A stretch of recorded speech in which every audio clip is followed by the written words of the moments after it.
Tuhan Yesus sangat baik dan teramat baik bagi kita. Tuhan tidak pernah tinggalkan kita sebagai anak-anaknya. Kasih-Nya begitu besar bagi kita semua. Kita semua menyadari itu. Kita semua sudah mengalaminya sampai sekarang ini. Pagi hari ini mari kita membuka bersama-sama dalam Injil Matius pasal 7 ayat 24 sampai 27. Matius pasal 7 ayat 24 sampai 27. Yang sudah ketemu katakan amin. Saya baca untuk kita semua, saudara-saudara bisa mengikutinya, bisa membaca di dalam hati atau juga membaca dengan bersuara. Dua macam dasar. Setiap orang yang mendengar perkataanku ini dan melakukannya, ia sama dengan orang yang bijaksana yang mendirikan rumahnya di atas batu.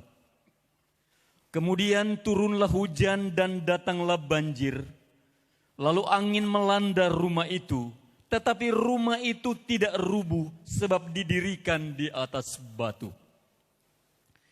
Tetapi setiap orang yang mendengar perkataanku ini dan tidak melakukannya, ia sama dengan orang yang bodoh yang mendirikan rumahnya di atas pasir. Kemudian turunlah hujan dan datanglah banjir, lalu angin melanda rumah itu, sehingga rubuhlah rumah itu dan hebatlah kerusakannya. Saudara-saudara yang kekasih di dalam Tuhan Yesus Kristus, kalau saya mau pertegas lagi tentang judul yang ada di sini, saya mau mengangkat judul tentang dua macam dasar yang berbeda. Lalu kemudian kalau kita mau lebih mengembangkannya lagi, ini juga bisa tentang pembangun yang pandai dan pembangun yang bodoh. Tapi inti atau apa yang menjadi pesan utama, pesan terpenting dari Yesus pada waktu dia menyampaikan ayat-ayat ini, bukanlah mengenai bangunan yang dibangun, bukanlah mengenai dasarnya yang berbeda, tapi ini adalah tentang orang yang mendengar firman dan yang melakukannya atau tidak melakukannya. Jadi ini tentang saya dan saudara-saudara sekalian, tentang semua pendengar firman pada waktu Yesus menyampaikannya, dan tentang semua orang yang mendengarkan isi kitab suci, Injil Yesus Kristus yang diberitakan di seluruh dunia sampai sekarang ini. Ada dua macam orang yang mendengar firman Tuhan. Adalah mereka yang melakukan apa yang diajarkan oleh Yesus Kristus atau yang tidak melakukannya. Tentu saya dan saudara-saudara sekalian juga termasuk di antara orang-orang ini.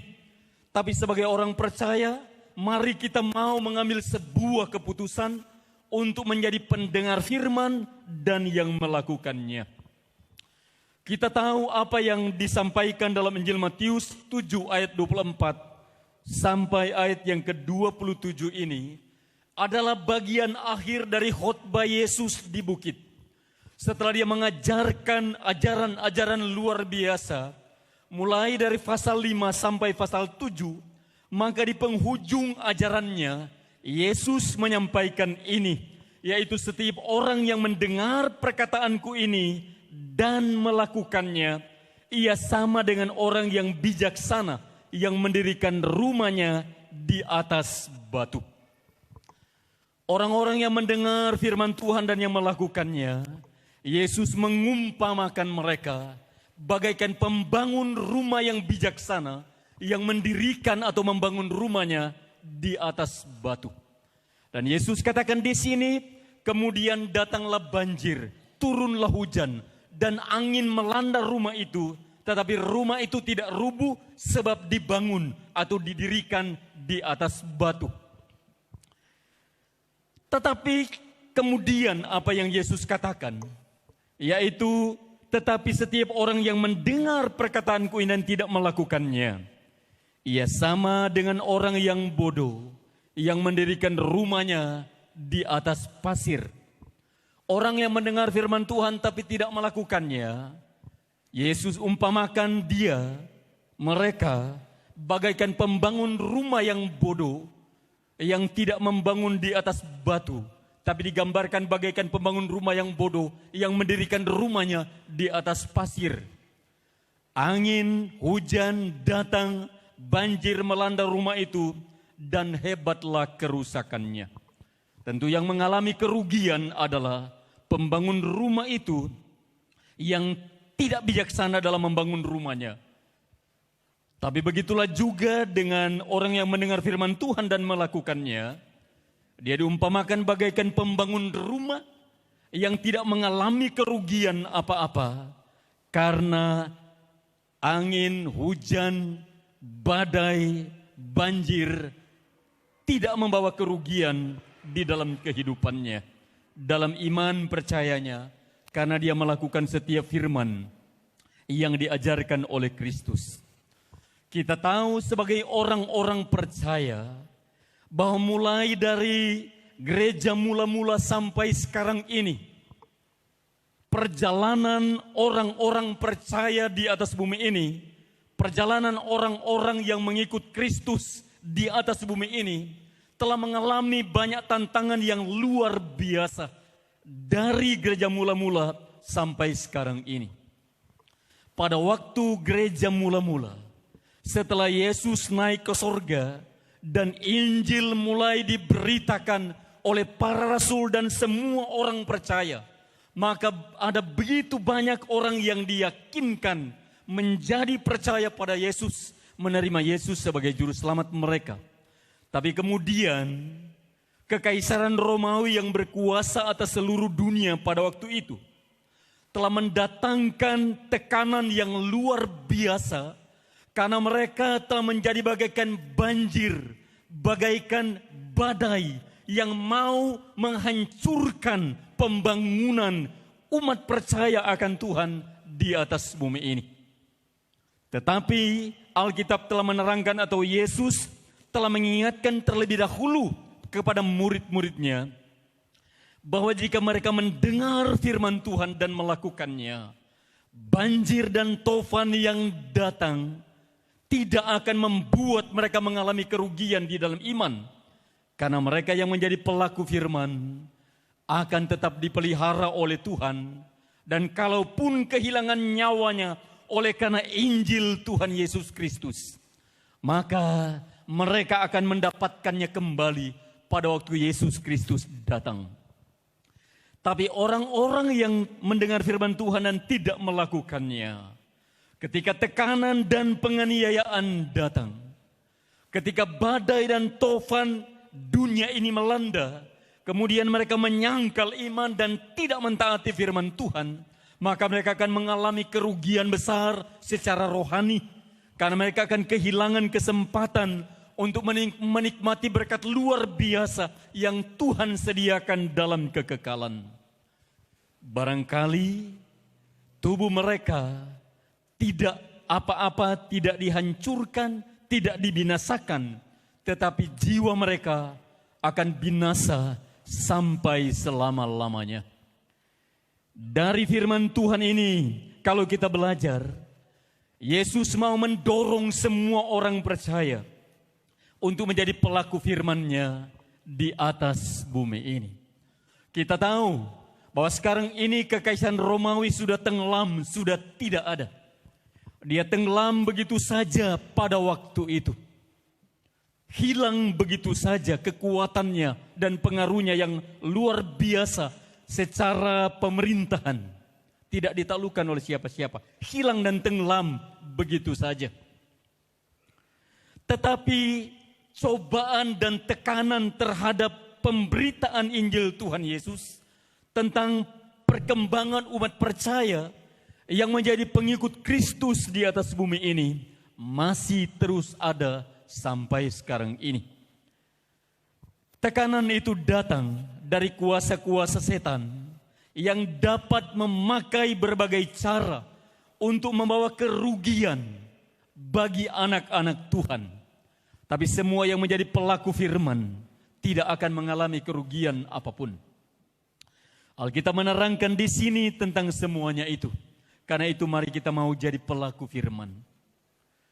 Sebelum kita akan melihat tentang ayat-ayat yang menerangkan tentang pelaku firman atau orang yang melakukannya, saya mau sampaikan bagi kita semua, dalam perjalanan iman percaya kita, ada beragam cara yang dilakukan oleh setan untuk membuat orang-orang percaya kehilangan dasar kebenarannya, untuk merugikan pendirian iman orang percaya di atas bumi ini.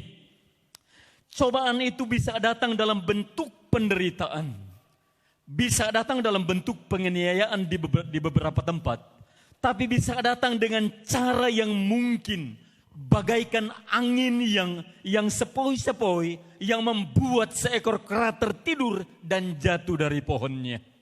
Cerita ini sudah berapa kali saya bawakan bagi kita semua, bahwa ada satu ilustrasi yang disampaikan oleh orang-orang yang mencoba membuat suatu gambaran untuk memberikan kesan bagi pembacanya agar bisa mudah mengerti dan memilih satu cara yang lebih baik tentang hidupnya dalam melakukan segala sesuatu yang bisa menguntungkannya dalam mengiring Tuhan.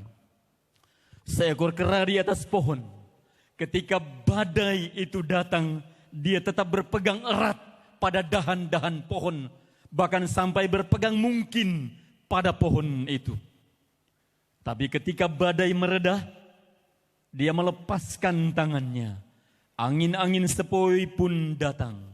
Angin sepoi-sepoi datang terus bertiup dan membuat kera itu tertidur. Dan saat kera itu tertidur karena lengah, maka tiba-tiba badai datang dan kera itu terjatuh.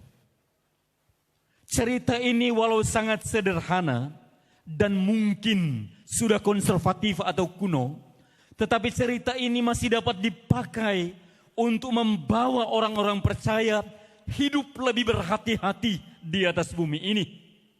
Karena cobaan-cobaan yang datang bukan lagi hanya dalam bentuk badai dan tofan yang mendatangkan kerugian, sama seperti yang dialami oleh gereja yang mula-mula, tapi ada banyak badai dan tofan yang tiba-tiba datang. Kekejutan bisa tiba-tiba terjadi saat anak-anak Tuhan terlena dengan dunia dan menjadi tidak serius dalam mengiring Tuhan. Karena itu berhati-hatilah, karena kalau kita tidak menjadi pelaku firman, kita sendiri yang akan mengalami kerugian di atas bumi ini. Mulai dari Ulangan pasal 4 ayat 12 sampai 14, atau mulai dari kitab Perjanjian Lama sampai pada kitab Perjanjian Baru, firman Tuhan itu disampaikan dengan tujuan untuk dilakukan oleh semua orang-orang percaya, termasuk saya dan saudara-saudara sekalian.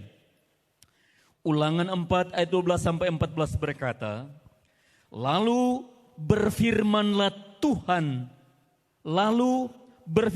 Tuhan kepadamu dari tengah-tengah api. Suara kata-kata kamu dengar, tetapi suatu rupa tidak kamu lihat, hanya ada suara. Dan ia memberitahukan kepadamu perjanjian yang diperintahkannya kepadamu untuk dilakukan, yaitu ke-10 firman. Dan ia menuliskannya pada 2 loh batu. Dan pada waktu itu aku diperintahkan Tuhan untuk mengajarkan kepadamu ketetapan dan peraturan supaya kamu melakukannya di negeri kemana kamu pergi untuk mendudukinya. Jadi di sini kita lihat bahwa waktu Musa mendengar firman, dan dialah pertama-tama yang diutus oleh Allah kepada orang Israel dan menuliskan perintah yang disampaikan oleh Tuhan kepada orang-orang Israel. Tulisan pertama adalah 2 loh batu yang ditulis oleh jari Allah sendiri. Tapi ketika Musa datang kepada orang Israel, membawa dua loh batu itu singkatnya, dia melihat mereka telah terjerumus dalam penyembahan berhala, dia lemparkan dua loh batu itu kepada berhala yang disembah orang Israel. Dua loh batu itu pun hancur bersama lembu itu. Lalu kemudian dia naik lagi ke gunung dan berdoa. Tuhan menyuruhnya menulis kembali 10 hukum di dalam dua loh batu, sama seperti yang ditulis oleh Allah dengan jari Allah. Sesudah itu, terus menerus Musa mendapat firman, dituliskannya. Akhirnya selain nabi-nabi yang terdahulu ini, Allah juga membangkitkan nabi-nabi yang terkemudian, yang menuliskan firman, yang masih ada sampai sekarang, dan isinya secara utuh ada dalam kitab suci perjanjian lama. Kemudian Allah bangkitkan para rasul yang menuliskan pesan-pesan dari Tuhan, mulai dari ajaran Yesus Kristus sampai pada apa yang diilhamkan oleh Roh dan penglihatan yang diterima oleh Rasul Yohanes di Pulau Patmos, semuanya tertulis secara utuh dalam kitab suci perjanjian baru. Dan semua ini masih kita miliki, karena Tuhan memberikan firman-Nya ini dengan tujuan adalah untuk dilakukan. Bukan untuk menghiasi lemari, bukan menghiasi tembok-tembok, tapi firman itu adalah untuk dilakukan. Lalu kemudian kalau kita mau baca dalam Yakobus pasal 1 ayat 22. Tetapi hendaklah kamu menjadi pelaku firman dan bukan hanya pendengar saja. Sebab jika tidak demikian, kamu menipu diri sendiri. Jadi Alkitab katakan di sini, kita harus menjadi pelaku firman. Itulah tujuannya Tuhan memberikan firman-Nya kepada kita, supaya kita melakukannya. Kalau kita melakukannya, maka tidak ada yang dapat merampas warisan rohani yang Tuhan sediakan bagi kita di dalam kerajaan sorga. Dan selama kita ada di atas bumi ini, tetap ada dalam pemeliharaan dan perlindungan Allah. Dan apa yang diberkati oleh Allah juga tetap diberkati untuk selama-lamanya. Itu adalah firman yang disampaikan oleh Tuhan. Kalaupun di dunia kita kehilangan segala sesuatu, bahkan kehilangan nyawa kita, tapi kita akan memperolehnya kembali saat Kristus datang menyatakan dirinya dan membangun kerajaannya di atas bumi ini. Itu firman Tuhan. Semua itu pasti akan diberikan oleh Allah pada kita sebagai orang-orang percaya pada waktu kita melakukan apa yang diperintahkan oleh Allah di dalam firman-Nya. Dan kalau kita mau baca lebih lanjut lagi tentang suara Tuhan dan tujuan dari Tuhan, serta beberapa contoh tentang orang yang melakukannya. Misalnya di dalam Kejadian 6 ayat 22. Lalu Nuh melakukan semuanya itu, tepat seperti yang diperintahkan Allah kepadanya. Demikianlah dilakukannya. Cerita ini Allah menyuruh Nuh membuat bahtera. Yang difirmankan Allah kepadanya bukan 10 hukum, belum ada waktu itu. Yang disampaikan oleh Allah kepada Nuh adalah membuat bahtera. Karena suara Tuhan atau firman Allah pada zaman-zaman itu, sebelum zaman Musa, sebelum 10 hukum Allah disampaikan secara tertulis, maka Alkitab menerangkan bahwa Allah berbicara pada hati nurani manusia, sehingga nilai-nilai kebenaran, kewajiban-kewajiban orang percaya tidak disampaikan secara tertulis, tapi ditanamkan oleh Allah di setiap hati nurani orang-orang yang peka dan merespon firman Tuhan. Termasuk kepada Nuh ini. Tapi kepada Nuh juga diberikan perintah oleh Allah, yaitu Nuh disuruh oleh Allah membuat bahtera. Kemudian Tuhan menyuruhnya supaya dia bisa membawa satu-satu pasang dari segala jenis makhluk hidup. Dari segala jenis makhluk hidup yang hidup di bumi ini, harus dia bawa satu-satu pasang ke dalam bahtera ketika bahtera itu sudah dibangun. Dan selain itu juga, dia harus melakukan apa yang diperintahkan oleh Allah dalam membangun bahtera, dan benar Nuh melakukannya. Dan di dalam Kejadian pasal 7 ayat 5 juga dikatakan, lalu Nuh melakukan segala yang diperintahkan Tuhan kepadanya. Tadi kan di atas Nuh melakukan seperti yang difirmankan Tuhan juga. Tapi dalam konsep ini adalah Allah memerintahkan Nuh untuk masuk ke dalam bahtera bersama dengan semua orang yang ada di dalam rumahnya, yaitu istrinya dan ketiga anaknya dan ketiga menantunya. Sehingga mereka ada 8 jiwa, 8 orang yang masuk ke dalam bahtera. Tapi juga Tuhan memberikan perintah yang sudah diubah oleh Tuhan, yaitu Nuh disuruh oleh Tuhan untuk membawa hewan-hewan atau binatang-binatang yang tidak haram 7 pasang, dan yang haram itu 1 pasang. Burung-burung 7 pasang, berkembang dari perintah yang sebelumnya. Tapi sebagai manusia yang menyadari bahwa dia adalah ciptaan Tuhan yang dipelihara oleh Tuhan di atas bumi ini, dan Tuhan adalah Tuhan, Tuhan adalah Allah, maka Nuh melakukan apapun yang diperintahkan oleh Tuhan, dan dia tidak pernah komplain, dia tidak pernah bertanya, dia tidak pernah menyangga, dia hanya mau patuh. Apa yang diperintahkan oleh Tuhan selalu dilakukannya. Dan akhir dari cerita tentang Nuh dan keluarganya adalah orang yang selamat dari air bah. Hewan-hewan yang dibawanya masuk ke dalam bahtera, itulah yang selamat dari air bah. Yang tidak ada dalam bahtera hanya ikan-ikan di laut. Tapi semua yang bernapas dengan paru-paru yang hidup di darat, yang di luar bahtera, mulai dari manusia dan segala makhluk hidup lain, semuanya binasa. Kecuali yang ada di dalam bahtera. Sekali lagi, terlepas dari ikan-ikan di laut yang memang hidup di dalam air. Tapi pesan penting yang mau saya sampaikan di sini, karena ketaatan dari Nuh dalam melakukan apa yang diperintahkan oleh Tuhan, dia telah membawa perubahan besar di atas bumi ini, dan pembaharuan keturunan umat manusia pun tetap terpelihara. Karena semua orang yang hidup di bumi ini sekarang ini, mereka semua terlahir dari ketiga anak Nuh, dari Sem, Ham, dan Yafet.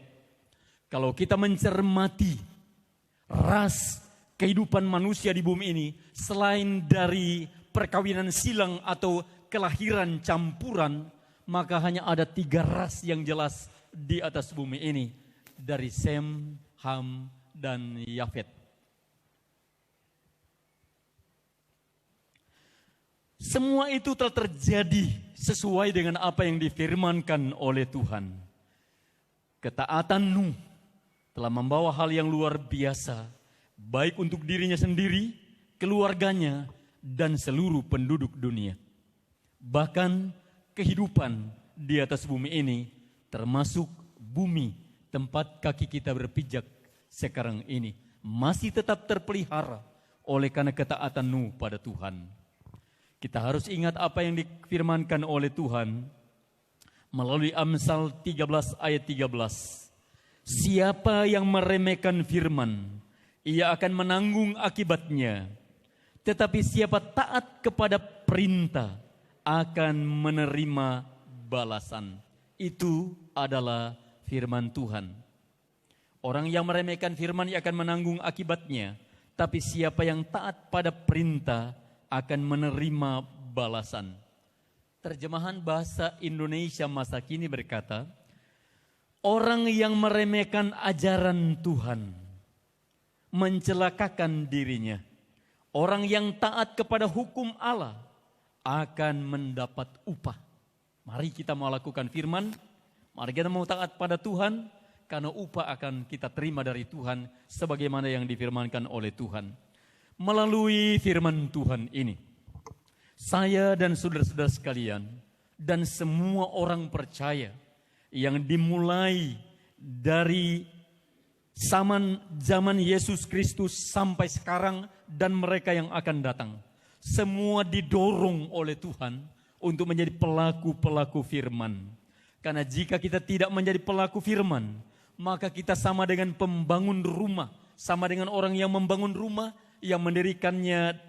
Kalau kita tidak menjadi pelaku firman, kita sama dengan pembangun rumah yang membangun rumahnya di atas pasir.